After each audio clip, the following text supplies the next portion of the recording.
সরকারি জমি জবরদখল মুক্ত করতে বৃহস্পতিবার প্রশাসনিক বৈঠকে হুমকি দিয়েছিলেন মুখ্যমন্ত্রী মমতা বন্দ্যোপাধ্যায়। বাস্তবে সেই ছবি দেখা গিয়েছে মালদার হরিশ্চন্দ্রপুরে। সেখানে সেচ দপ্তরের 6 বিঘা জমি দক্ষিণ 24 পরগনার এক ব্যক্তি 1.5 কোটি টাকায় বিক্রি করে দিয়েছে বলে অভিযোগ উঠেছে। জমির রেজিস্ট্রিও হয়ে গিয়েছে।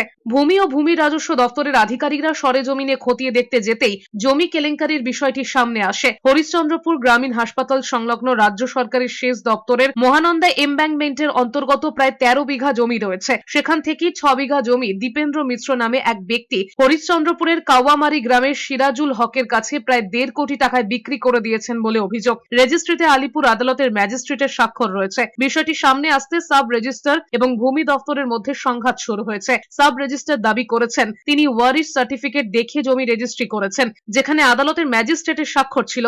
বিষয়টি নিয়ে উচ্চ আদালতে যাবার হুমকি দিয়েছেন ক্রেতা। কলকাতাতে রেজিস্ট্রার গেছিল, গিয়ে দেখে রেজিস্ট্রি করেছে, কম্পিউটার পর্চা দেখে কাগজপত্র দেখে রেজিস্ট্রি করেছে। আমি কিনে নিয়েছি কাগজপত্র দেখে।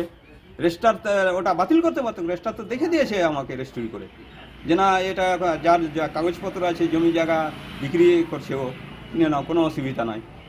কে বললো মহানন্দী পল্লীর জায়গা? এটা আমি যেটা দেখতে পাচ্ছি জায়গাটা কিন্তু এখনো আলেয়া ভট্টাচার্যের নামে আছে, মিস আলেয়া ভট্টাচার্য, মিসেস আলেয়া ভট্টাচার্য। জেনার আবার হচ্ছে ওয়ারিশ সূত্রে কেউ বিক্রি করেছেন এবং সেই ওয়ারিশ সার্টিফিকেটটা আমাদের হাতে কিন্তু আছে। ওয়ারিশ সার্টিফিকেটটা দিয়েছে আলিপুর কোর্ট থেকে lower judicial magistrate first class Alipore. তো আমরা এই কাগজের বলে কিন্তু রেজিস্ট্রি করতে পারি। এইটা যে মহানন্দার জমি সেটা কিন্তু সেটেলমেন্ট অফিসে ওনারা বিচার করে দেখবেন। কারণ সেটেলমেন্ট অফিস যদি বলে থাকে যে এটা মহানন্দার জমি, তাহলে ওনারা কোন পেপারসের উপরে বলছেন সেটা ওনারা জাস্টিফাই করবেন।